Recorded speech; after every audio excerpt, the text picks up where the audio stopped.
Clock. Yes. Um, so good morning, everyone. Today we are going to be going over Prop 19. If you don't know what Prop 19 is, it's a way to kind of move your tax base if you're 55 and older onto another property. So it's kind of a cool benefit for those that are like downsizing, but they don't have to downsize. So I thought I'd go over that because it's good information. A lot of people don't even know that they can do that.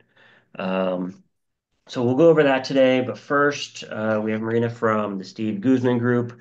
They have a new listing that they wanted to pitch real quick. So I'm going to go ahead and turn it over to Marina real quick, and she can pitch her new listing. Hi, everyone. Good morning. Don't know if you guys are familiar with East Chula Vista. It's a Otay Ranch community. It is on the east side of Chula Vista. It's a little bit newer than the west. We are east of 805. This is a five-bedroom, four-bath home, two-story. It's on the end of a cul-de-sac. If you guys could see the first picture, it's got no neighbor on one side and then one neighbor on the other. It is at the very end of that cul-de-sac. Um, it has amenities like a community pool, clubhouse, basketball courts. If you guys see this fence right here, it's a sidewalk. And that paseo, it's called a paseo, it takes you to the school, which is the Heritage Elementary School, which is rated high. It takes you like 2 minutes to get up there versus walking all the way out down the street to the corner and turning all the way around. Like if you were going to go in your car, it literally takes you 2 minutes from the house to the school. They open up a back gate. It takes you to all the other streets, the street behind you, the street in front of you, and the street west of you. So it connects all the streets, which is a great benefit, especially with kids walking them to school or them coming home. It's a three-car tandem. It's got four bedrooms upstairs, the master included, two full baths upstairs. Laundry room is conveniently upstairs, so you don't have to come downstairs with your laundry. Downstairs, there's a mother-in-law suite. It's got its own bedroom, own bathroom and closet. Three of the four bedrooms just got quartz counters, brand new. There was a small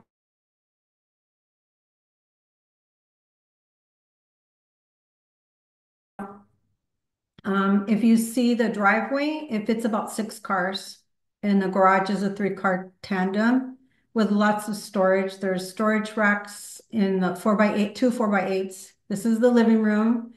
As you can see, it's vaulted ceilings, 20 feet. There's only been one owner, 23 years. There's never been another owner. It's got a loft right up in here above the living room, and that's a pretty good size loft. It's in the landing area. There's a half bath, a powder room, and this is the bedroom downstairs is being used as an office, but it's a bedroom. There's the bathroom with the new vanities, new mirrors, new lights, new hardware, all wood cabinets, new paint, porcelain tile. Um, there's been a lot done to the house. Oops, sorry. Let me go back to that. This is the dining room. That painting's hanging there because all of the holes on the walls and all the pictures and everything have been taken down and when it got painted, so they don't want to make holes in the walls. This is a butler's pantry that leads from the kitchen to the dining room. This is the walk-in pantry. It's a lot of space behind that door also, lots of shelves all the way up. This is the kitchen. It's a huge kitchen, lots of cabinets, lots of storage, granite countertops, porcelain floors laid diagonally. Almost all the appliances are newer and stainless steel. Um, there's a desk right there in the kitchen, plantation shutters, all wood. In the kitchen, there's another window behind that water dispenser.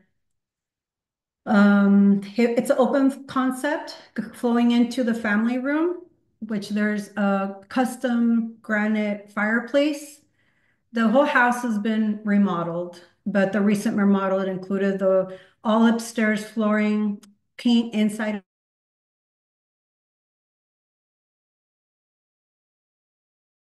bathrooms, um, new wood chips in the front. It's very spacious. It's 3,649 square feet. It's near 805, the 125 toll. This is a bonus room or a playroom. It's spacious and it's got French doors. This is a storage room. This is a neat feature. It's like a whole bedroom size, but it's kind of low ceiling. It's under the loft.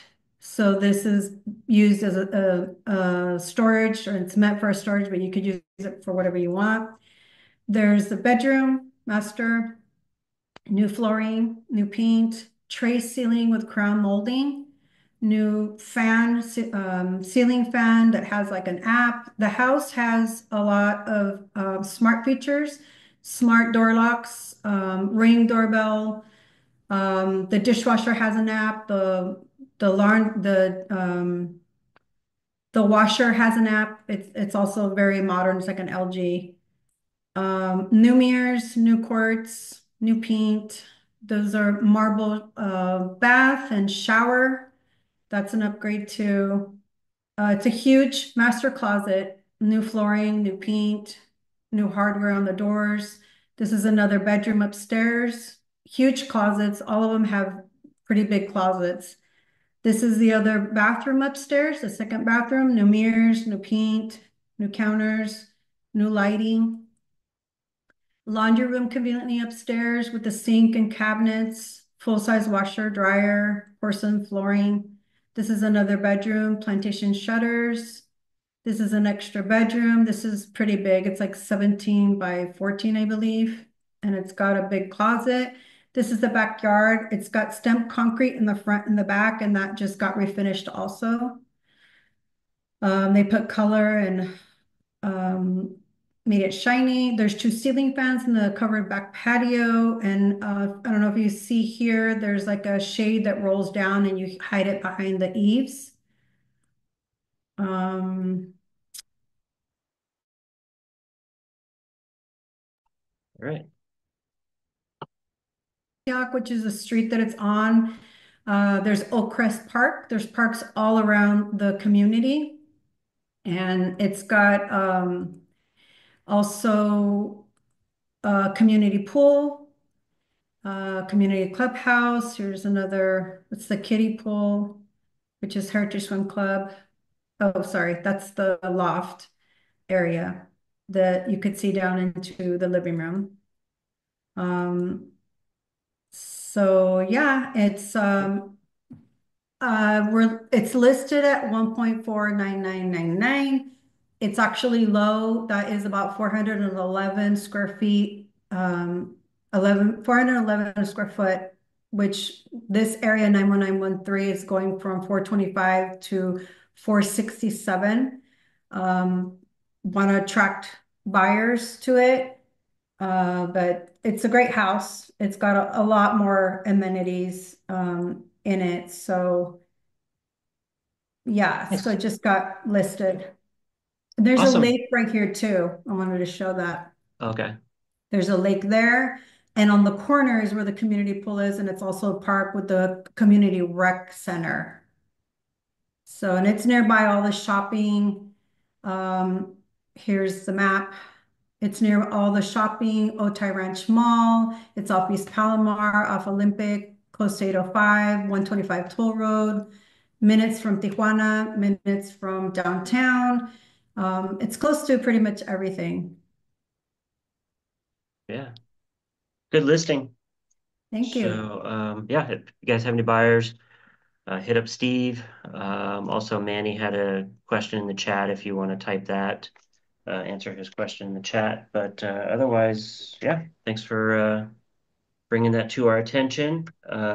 Reach out to Steve if you have a buyer looking at this place. Thank you. Yeah, let me get my screen here. Okay.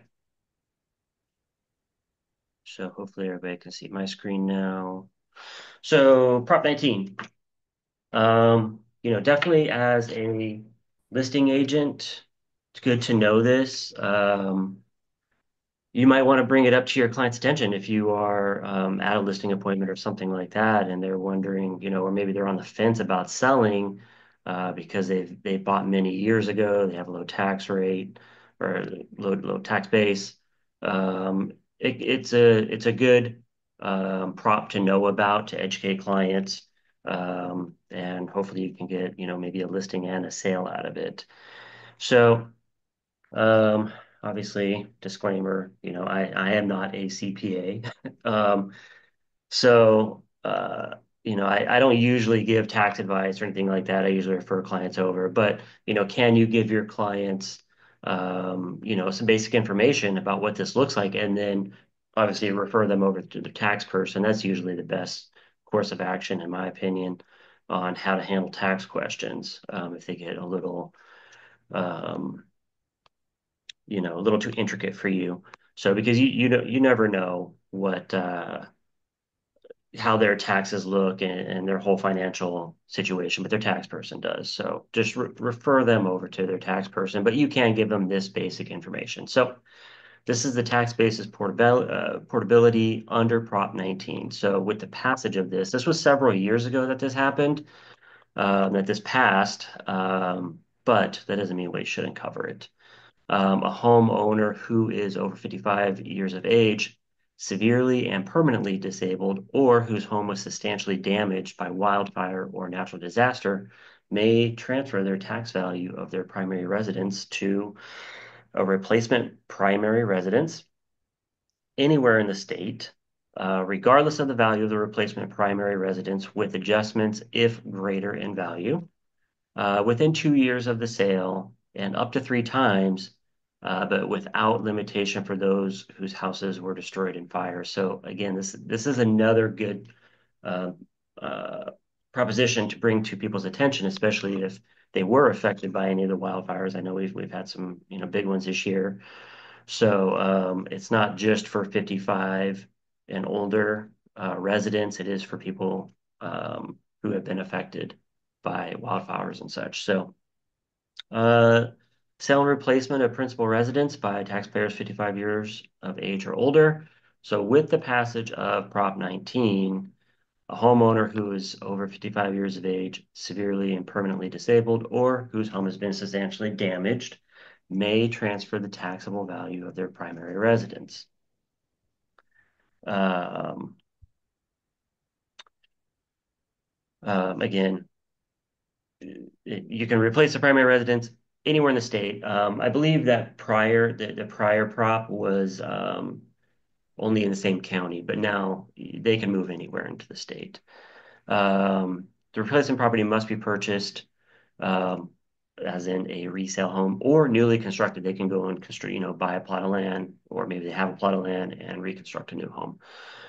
Taxpayer has either 2 years before the sale of the original dwelling or 2 years after the sale of the original dwelling to purchase or construct the replacement property.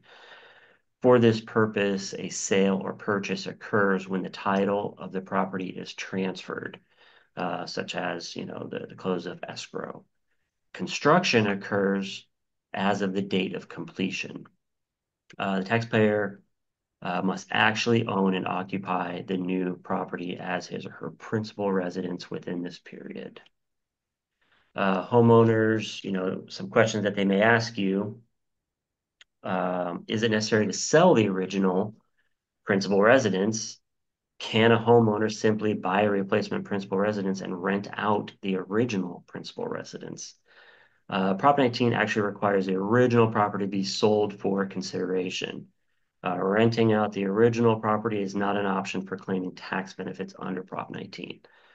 Could a homeowner give the original property to a child and then transfer the tax basis to the replacement property? A property that's given away or acquired by gift or device will not qualify because nothing of value was exchanged. So there has to be an actual sale happening here. Um, Sale and purchase are statutorily defined as a change of ownership for consideration. This is a two-part test. The property must be subject to change in ownership, and something of value must be exchanged for the property.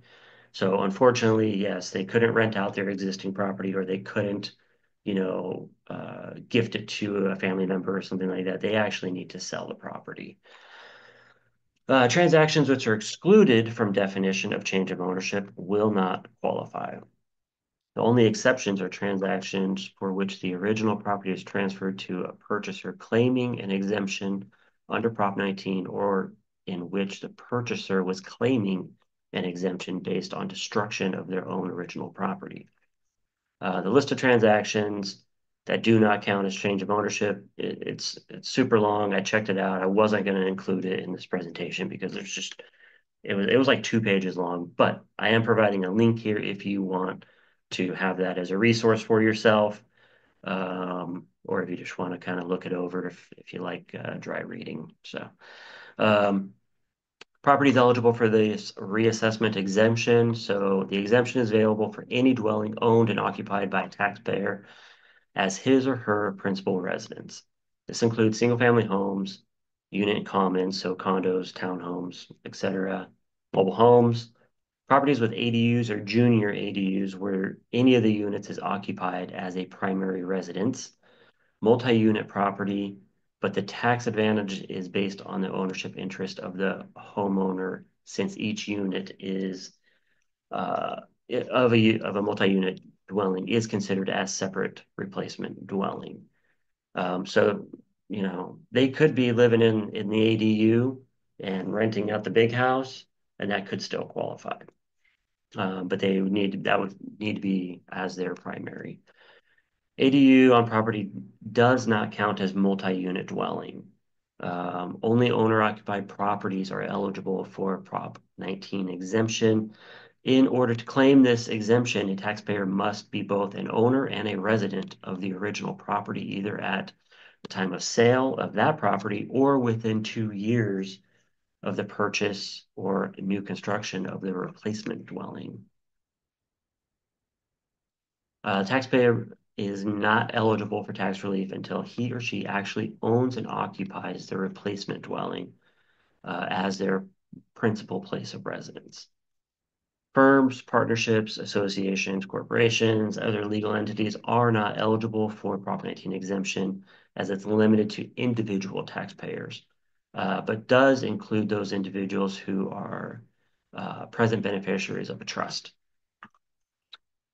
So co-ownership, you'll probably get some questions about co-ownership, and how this proposition would be applied to that particular situation. This exemption is also available to taxpayers who are co-owners of the original property, such as joint tenants, tenants in common, joint owners, community property. If a replacement dwelling is purchased or constructed by all of the co-owners and each co-owner retains an interest in the replacement dwelling, only one co-owner needs to be at least 55 or older and use the property as a principal residence in order for the property to qualify for the reassessment exemption. If each of the two or more co-owners of the original property purchases or constructs a separate replacement dwelling, is each of them eligible for the exemption? Unfortunately, only one of the co-owners can take advantage of the reassessment. They must determine by mutual agreement which one it'll be. So unfortunately, they both wouldn't be able to. However, if each of the two or more co-owners of a multi-unit building live in separate units of the building, and each of them purchases or constructs a separate replacement dwelling, then each owner would be eligible for the exemption. That's a pretty rare case, but it might be out there somewhere.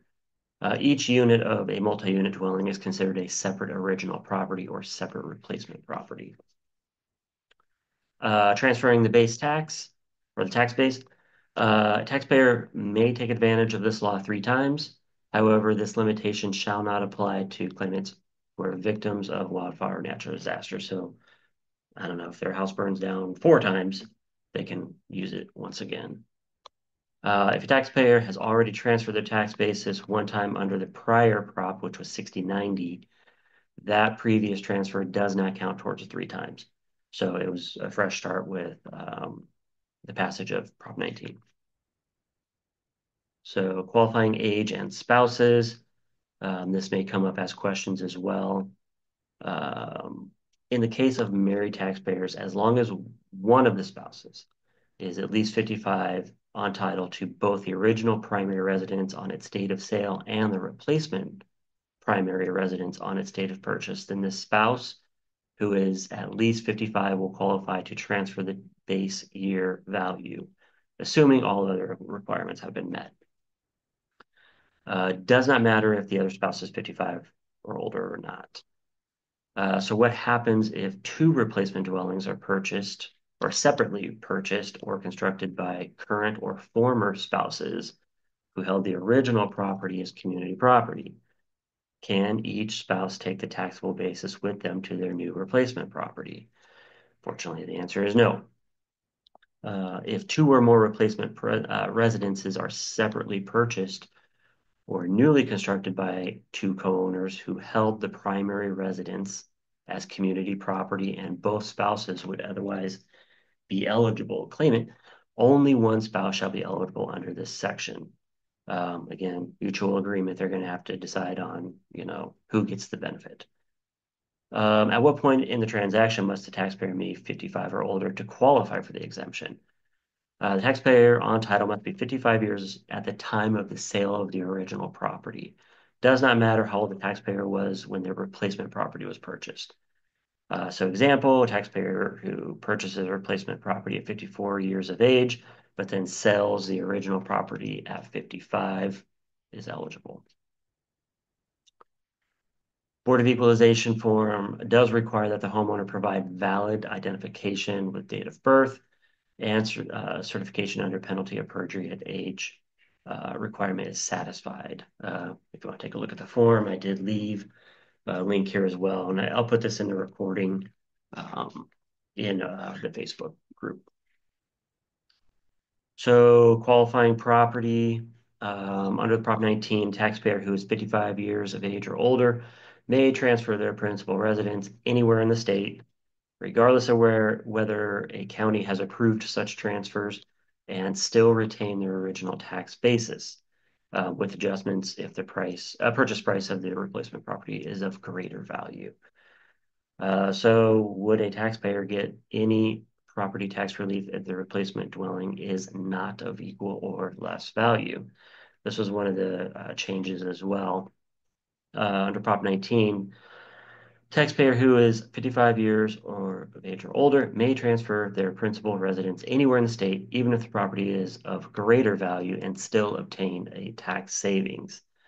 However, if the replacement property is greater in value than the tax basis would be adjusted upward. The adjustment to the taxable value of the replacement primary residence is calculated by adding the difference between the full cash value of the original primary residence and the full cash value of the replacement primary residence to the taxable value of the original primary residence. So definition of equal or lesser value. If the replacement dwelling is purchased or newly constructed prior to the sale of the original property, then equal or lesser value means full cash value, the sales price, of the replacement dwelling up to 100% of the full cash value sales price of the original property. If the replacement property is purchased or newly constructed during the first year after the sale of the original property, then equal or lesser value means the full cash value of the replacement property up to 105% of the full cash value of the original property. If the replacement property is purchased or constructed during the second year after the sale of the original property, then equal or lesser value means the full cash value of the replacement property up to 110% of the full cash value. So what does that example look like? The original property closed January 1st, 2022 for $500,000. A replacement property of equal or lesser value if it is purchased within 2 years prior to that date at no more than 500,000.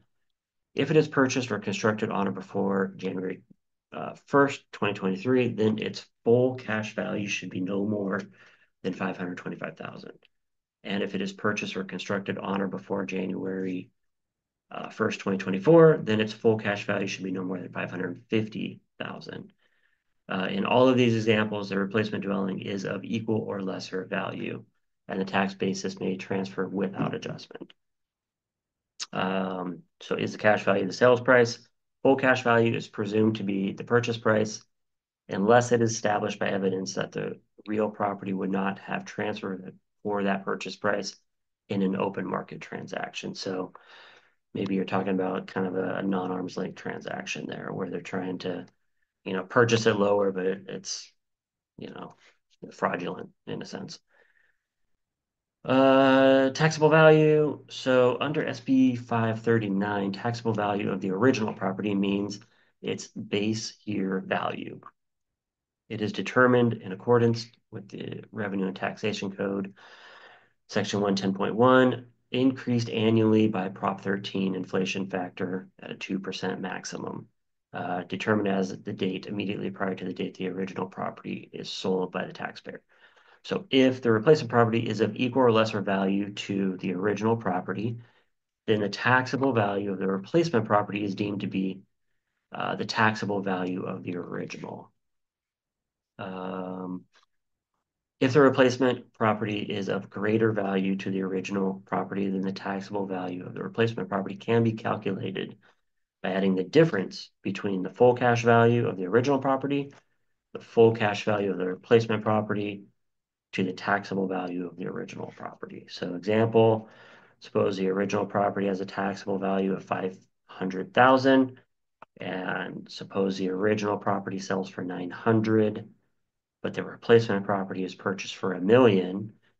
So the taxable value of the replacement would be the taxable value of the original property of 500,000 plus the difference between 1,000,000 and 900, which is 100,000. Therefore, the total taxable value of the replacement property would be 600,000, which is 500 plus 100.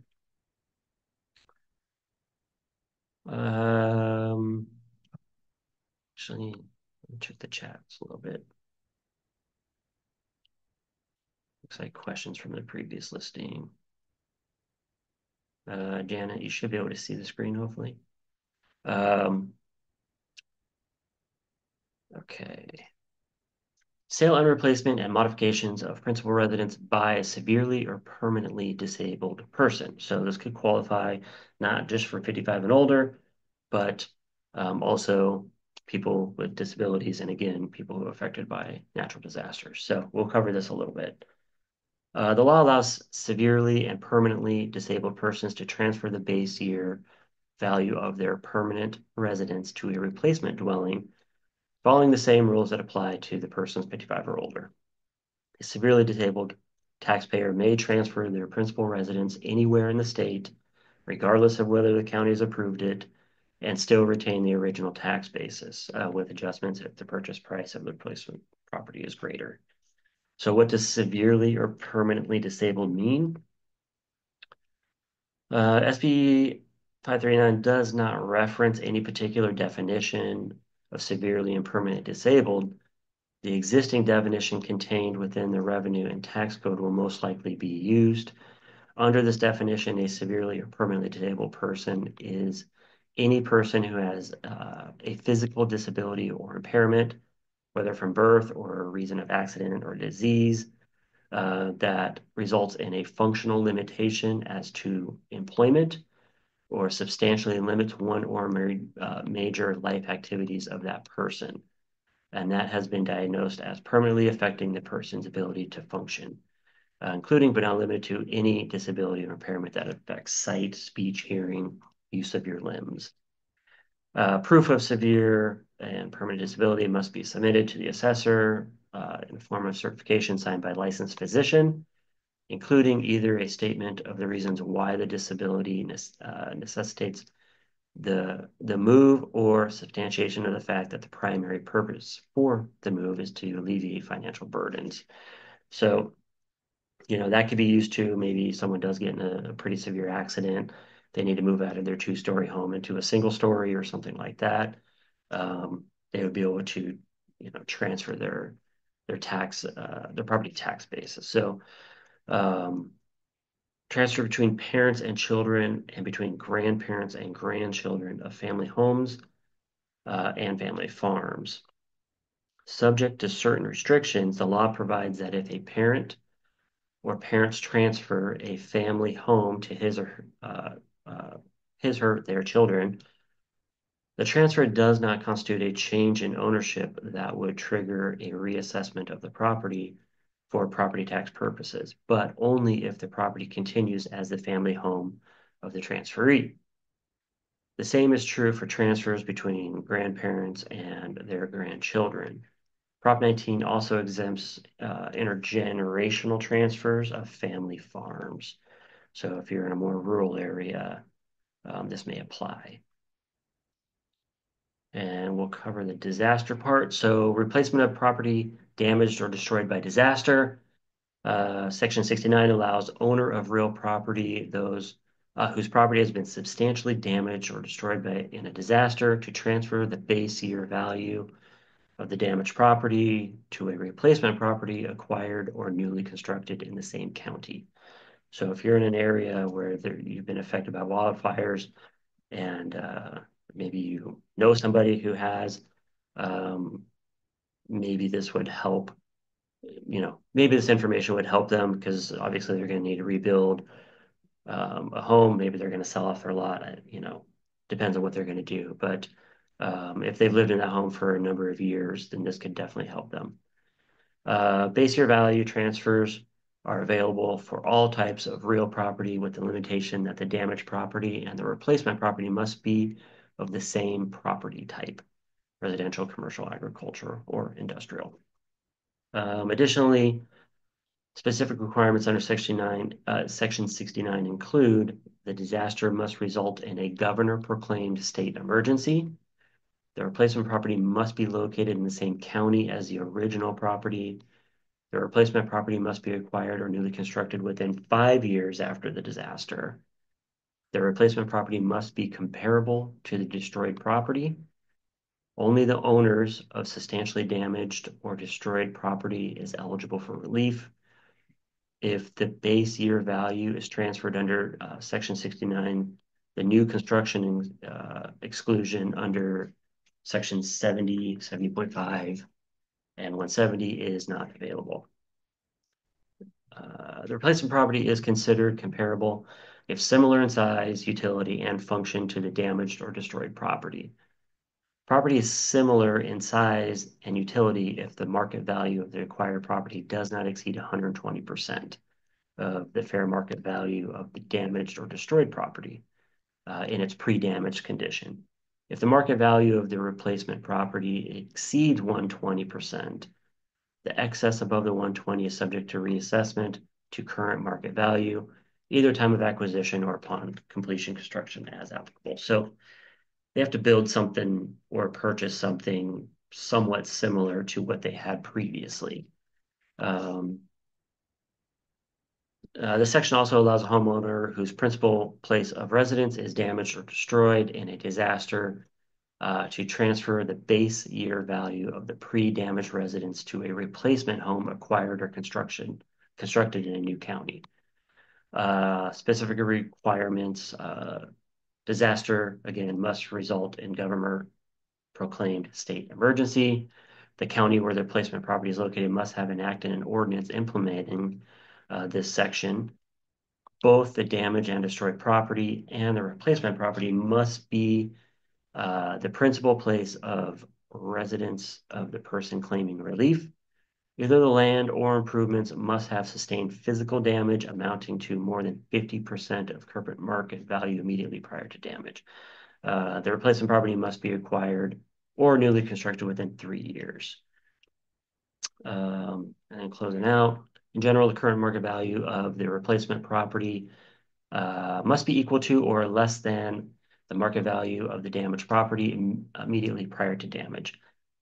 Equal to or less can mean up to 105% of the value of the original property if the replacement property is purchased or newly constructed within the first year after the date, and 110 if the second year. So same rules there. A claim or relief must be filed with the county assessor of the county in which the replacement property is located. So for purposes of obtaining tax relief under Prop 19 and SB 593, a victim of wildfire or natural disaster means a person whose original principal residence was substantially damaged or destroyed by a wildfire or natural disaster, meaning if either the land or the improvements sustained physical damage amounting to 50% or more of either the land or improvements full cash value immediately before the wildfire or disaster. Damage includes um, and diminution, that's hard to say, in the value of the original property as a result of restricted access caused by wildfire or natural disaster.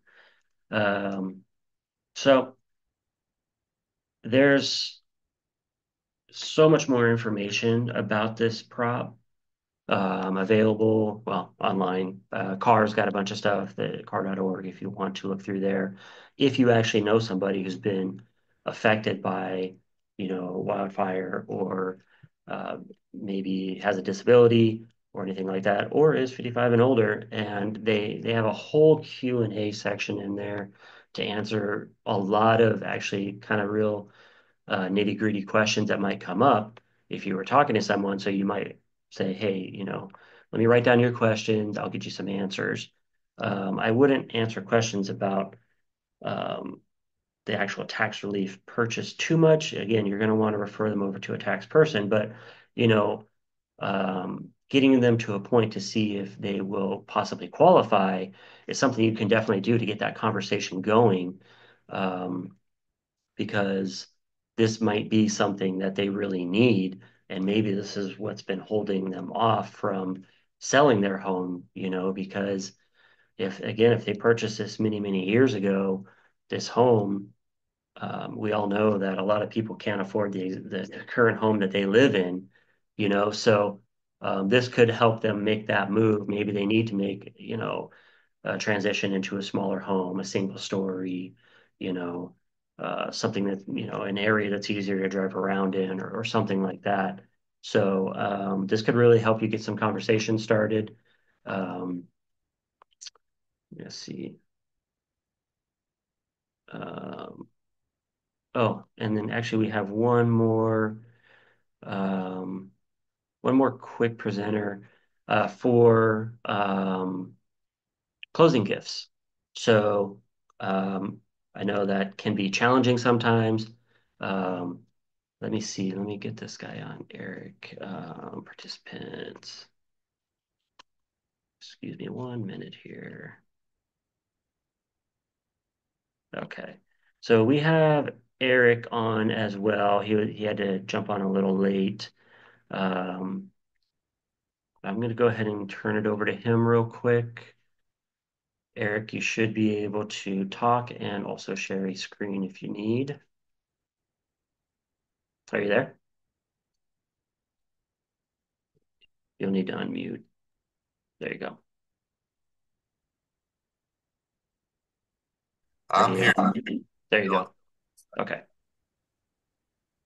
All right. So let's talk about closing gifts real quick as we wrap up. All right, Travis, it says I un and my video because you have to allow me to unable to start video. The host has to allow it. I'm not sure if you can hear me. Yep, I can hear you. So go ahead and accept co-host, and then you should be able to share. There we go. All right. All right. Perfect. Thank you. Thanks for the opportunity to speak. I appreciate Yeah, not a that. problem. Nice to Zoom meet you too. This is the first time. Yes. So, um, and for first of all, Annie, thank you for having me on and setting that up, and giving me. I think I get 45 minutes to speak, right? I'm just kidding. Yeah. I'm going to make this quick. Yeah. But I can't see anybody actually. I see Rachel, I see Travis. Is there a way that I can? They're all in the attendees part. Okay, There's no video or sound over on that side because it gets to be a mess. There's a lot of people that come on. I got you. Yeah, I know I don't really need to, but I can make a note here to. Okay, yeah, good enough. Good. So hope everybody can okay and see me okay. If you can't, somebody pop in and let me know, and I can start all the way over. Yep, you're good. Great. So yeah, I know Annie's probably talked to about services, and if she hasn't, I'll give myself kind of a little quick intro. I work with the largest closing gift company in North America and 2,000 plus realtors and lenders I've serviced over the last 16 years, which has been a huge blessing. And started this in the fall of the crash. So had an opportunity since then to create a business model that really thoroughly helps and improves the business of our clients. I'm sure some of you guys have heard of our company before. It's called Cutco Closing Gifts. Maybe you haven't heard of the closing gift side, but you've heard of the cutlery side. But I want to share with you, first of all, my main objective today is to help you. That's my main objective. Help you as a real estate agent, or if there's any lenders on as well, increase your client retention and increase your branding with the services, with the closing gifts that we provide. And I'm going to assume most real estate agents on the Zoom call here are giving their clients some type of gift. And I'll have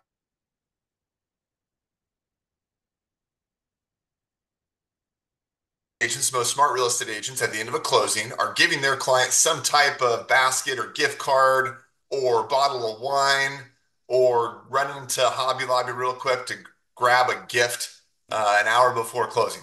And hopefully you guys fit into one of those categories. One of the questions I always ask, what is that gift really doing for your client besides that initial gesture? Especially in a week, 2 weeks, in a month or 2 months, a year, 2 years, 5 to 10 years, what is that gift really doing for your client? The other question, what is that gift really doing for you, the real estate agent, for you, the lender? And the answer typically is those gifts are consumed, they're gone, they're appreciated, but they're not really doing anything for you and for your client besides just that typical gesture. So what we're doing here today with my team and our company is creating this top of mind awareness. When you give a gift, which most real estate agents are already giving out anyway, and we turn that top of mind awareness into something long term that continues to brand you. Now I can screen share real quick. Looks like I can. I'm going to pull up a quick example of one of our gifts. And what we do, if you guys don't know already, is we take the Cutco product and we engrave the Cutco product with your name and your information. Now, compared to a gift basket, bottle of wine, and gift card and all that stuff, it's typically consumed and gone. This product is obviously going to stay around a whole lot longer. Now, if you don't know Cutco, we've been around since 1949. We're made in America, which is extremely rare.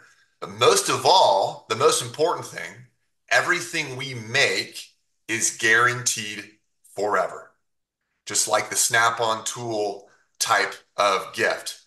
As far as that warranty and the extent of it, it is not a lifetime warranty. And I specify that because lifetime warranties nowadays don't really mean a whole lot. We state ours as a forever guarantee. And to put that in perspective,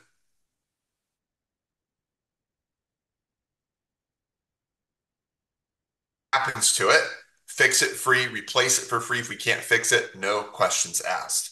So what we've done is we've taken this Cutco Forever Guaranteed vehicle and utilized that into serving you, the real estate agent. And like you see here in this picture, we take the Cutco product and engrave it, and this really does a few key things for your business. Now, I've heard many times feedback of the initial response as, oh, a knife engraved with my name on it.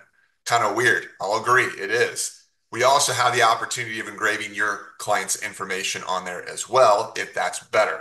Totally okay with that. But the first thing we do for you, as far as the process and concepts of our gifts, is creating this top of mind awareness.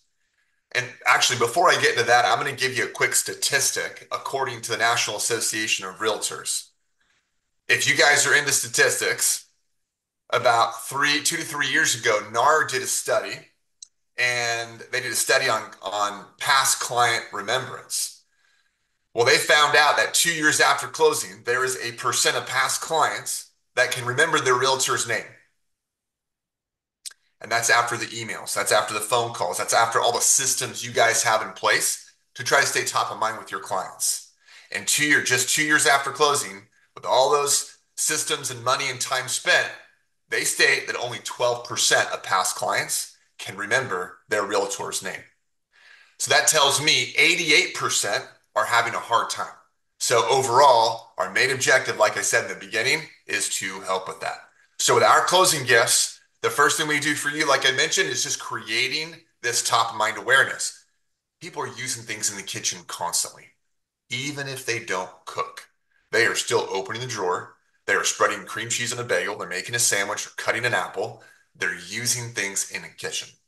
So what this does, it allows you to give your client a gift. Not only will they have it for the rest of their life because it's guaranteed forever, but every single time they're in the center of the home, which is the kitchen, they see your name or their name.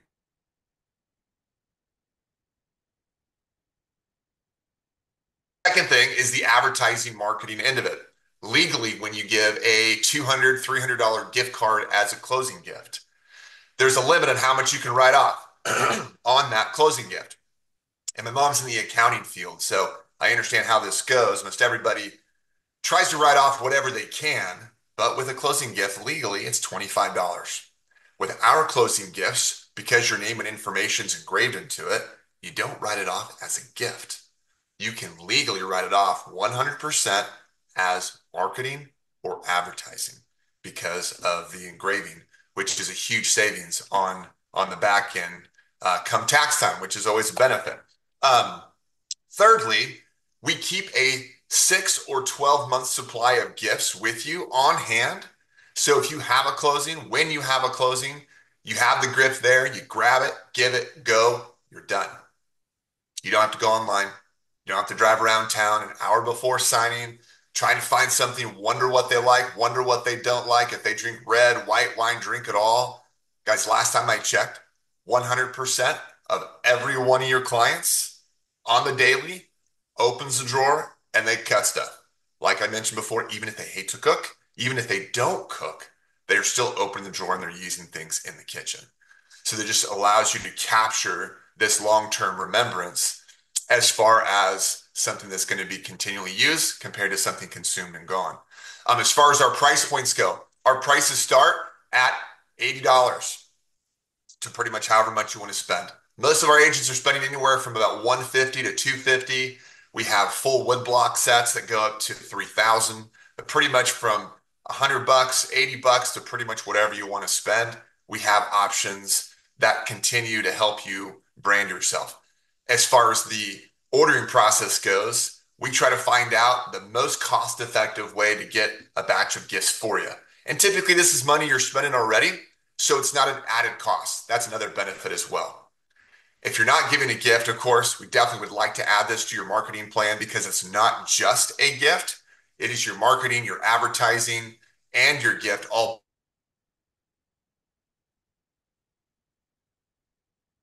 estimate how many gifts you would pass out, whether it's referral gifts, sphere of influence, closing gifts, any type of gift you're going to use.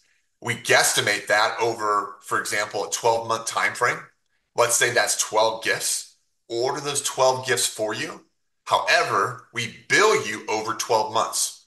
No fees, no interest. So you're paying for one gift a month over 12 months.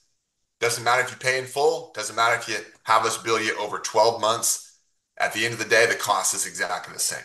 And we do that specifically because we all know there's going to be a month or two where you have no closings. There's going to be a month or two where you have 2 or 3 closings. and back and forth and left and right. So that way we facilitate the inconsistencies of the real estate market, especially nowadays. So in closing, what other gift out there can you give your client they're literally going to have for the rest of their lives guaranteed? Every single time they're in the center of the home, the kitchen, they see your name, they're reminded of that great service you provided. Whether they're by themselves, whether they're cutting the turkey at Thanksgiving or Christmas or Super Bowl party or 4th of July, birthday parties for the kids. The center of the home is the kitchen. We all know that. People congregate, et cetera, et cetera.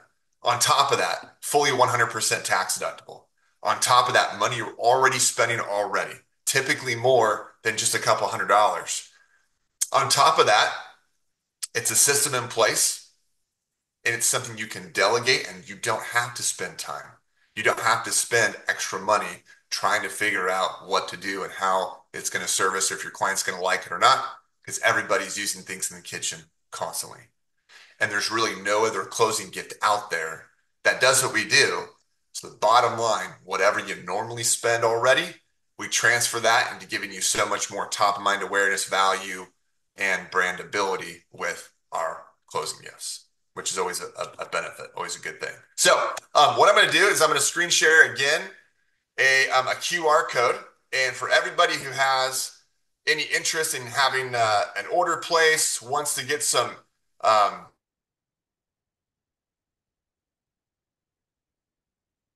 to place an order. Oh, we have a special today, by the way. There we go. That didn't work either. Give me 1 second. Pull that QR code up.